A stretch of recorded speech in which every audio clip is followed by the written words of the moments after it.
enjoy the absurdity of our world. It's a lot less painful. Believe me, our world is a lot less painful than the real world. Nocturnal Animals is a 2016 film directed by Tom Ford. In the beginning of the film, Susan receives a manuscript from her ex-husband, Edward. She has not seen him in nearly 20 years. Opening the package, she receives a paper cut, a kind of warning about what she is about to read. The manuscript is for a novel called Nocturnal Animals. In the novel, a man named Tony, his wife, and his daughter drive through Texas. They are run off a road, and the two women are taken, raped, and murdered. Tony and a police officer named Bobby try to convict the murderers, but the evidence is not enough. Tony and Bobby decide to track down the murderers and kill them. In the ensuing violence, Tony kills the ringleader, but he is also fatally wounded. Susan, after reading the end of the novel, gets in contact with Edward. They agree to meet for dinner, but Edward never shows up, and the movie ends. The narrative runs in three paths: the present day with Susan reading the manuscript, the fiction of the manuscript with Tony and his family, and Susan's flashbacks of her previous relationship with Edward. In one flashback, Susan reads some of Edward's early work. She concludes that he should write about something that is not himself. Edward responds that all writing is essentially about the author. When reading or watching someone's story, the readers or audience can ask, which parts of this are autobiographical? The answer to this is not just one character who might seem to be inspired by someone the author met, or the setting being similar to the town where the author grew up. The answer to what is autobiographical in the story is the author's style, the author's voice. Nobody else shares it because an author, like anyone else, is an individual. From this perspective, all art is autobiographical because it would not have been created by someone else. In his essay, All Writing is Autobiography, Donald M. Murray wrote, "We are autobiographical in the way we write. My autobiography exists in the samples of writing I use in this piece and in the text I weave around them. I have my own peculiar way of looking at the world and my own way of using language to communicate what I see.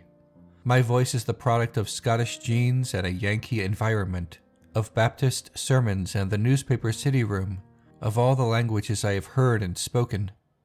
Art is not created in a vacuum, and protestations of death of the author cannot entirely resolve this."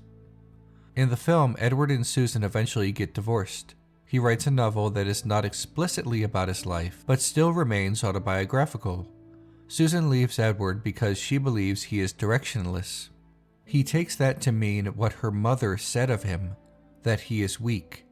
In the novel, Tony, played by the same actor, is told he is weak by one of the murderers. When suggested he is weak, Edward backs down and grants the divorce. In the novel, when Tony is told he is weak, he shoots the murderer. Bear in mind that we are seeing the novel from Susan's perspective. So if Tony looks identical to Edward, that is because Susan pictures him that way.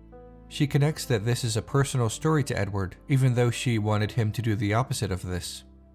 She casts Edward as Tony, but she does not cast herself as the fictional wife. In the flashback, Edward learns that Susan became pregnant while the two of them were together but had an abortion. In the novel, Tony's daughter is killed. The novel is not a recreation of facts about his failed marriage, it is a reassembly of emotions. Tony losing his wife and daughter in the novel is obviously far more dramatic and tragic than what occurred for Edward in reality, but the feeling may have been comparable. Ray, the fictional murderer, represents real-world Susan's new husband, the man who took his wife. Bobby pushes Tony towards seeking out Ray, which means he represents Edward's desire to become stronger, someone who takes charge. Bobby is dying and he transfers that strength to Tony, or really, to Edward. But there's more. When Susan breaks Edward's heart and tells him that his writing is no good, she is sitting on a red sofa. When Tony discovers his dead wife and daughter, they are on the same red sofa. When Susan finally breaks up with Edward, we see a green car. It's the same green car that runs Tony off the road. Remember, the visuals are presumably from Susan's perspective, so the fact that she pictures that furniture suggests she has connected her guilt about leaving Edward with what is happening in the story, just as Edward intended. Through this novel, Edward is telling his ex-wife that while she displays art in her gallery, he actually allows himself to be vulnerable and takes the emotional risk of putting himself out there. The novel is a catharsis, and perhaps even a kind of revenge. The film reminds us that art can be a kind of revenge, as Susan and her co-worker admire a painting whose meaning is rather blunt. Art is not always supposed to be beautiful in the strictest sense of the word, no more than the feelings and origins of the work of art are. In this scene, Susan looks at a painting of a man with a gun. Here she sees a beast with a dozen or so arrows shot into it. Art can come from a place of pain, but that pain does not appear from thin air. It comes from the artist. When Susan sees the revenge painting or any of the other pieces, the audience is given clues about the ending of the film. For Susan, the art world is safe. It does not occur to her that the manuscript is Edward's revenge. It does not occur to her that the manuscript being dedicated to her in the beginning was an attack and not the praise one might think it would be. Early on, we see that she has no passion for art anymore. Someone tells her to enjoy the absurdity of the fake world of her art museum and her life. The real world, he says, is so much worse. But her life, within the narrative of this film, is the real world, and the story from the novel is fake. Yet it feels more real, more raw than anything else in her life. The novel is dark, frightening, and disturbing, but it is also full of life and emotion. Susan's real life is filled with luxury, but it is empty. The ending of the film is certainly open to interpretation.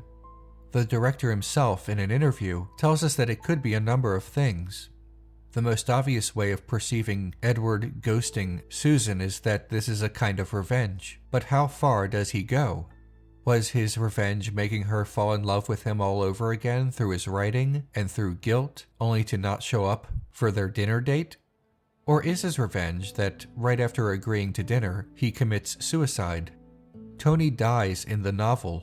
Maybe by the time Susan arrives at the restaurant, Edward is dead too. Some believe Edward was merely too weak to confront her in person, but his manuscript contradicts this. It's a little hard to swallow because it does not thematically fit in with what happened over the course of both narratives. It seems more likely that, one way or another, Edward leaves her by herself in the restaurant to prove her wrong. The manuscript was a trap for Susan, a way for her to face her regrets and her past. Susan was wrong about him. She was wrong about herself, about her whole life. He makes her face this, and makes her face that, as Edward always said, she is a nocturnal animal, someone with sad eyes, and lies awake at night in her sadness and emptiness and regret. When Susan reads the novel, she realizes she was wrong about Edward writing about himself all those years ago. But this film is not just some lesson about the connection between art and the artist. Nocturnal Animals is not an essay about art or the cheapness of the art world or the fashion world. After all, director Tom Ford is also a fashion designer. When asked about how the film portrays the upper crust world, a world he helped create, he responded by letting slip the whole point and message of the film. The important thing is to keep it in perspective. While you can enjoy those things, while you can love them, they're not ultimately gonna bring you happiness. For me, happiness comes from my husband, Richard, and our 4-year-old child, and the people in my life who mean something. Those are the things that are really important, and that's what the movie's about. Not letting those people go. See, the art in Susan's life is representative of who she is. It is impersonal, detached. Nocturnal Animals is a cautionary tale about holding on to the people you love. The art is just metaphor. During the breakup flashback, Susan says that she loves Edward but claims that is not enough. Edward believes that it is. They disagree, and Susan begins a relationship with her new husband. He cheats on her and does not take her very seriously. This is the life she made for herself when she left Edward. The women in the beginning of the film are carefree and love life in spite of not being conventionally attractive, but Susan's job is to put them on display and sell them, selling their freedom. The dancing women have let go of what society wants them to be, and then we cut to Susan being exactly what society says she must be, what her mother wanted her to be. This is the absurdity of her world. Hi everyone. If you like what I do, please click on the orange Patreon link below. That's how this show happens. It's also how you can request an episode. There are also a lot of other perks for being a patron, so check it out. The information is on my Patreon page. Please remember to like, share, and subscribe. I'll see you next week.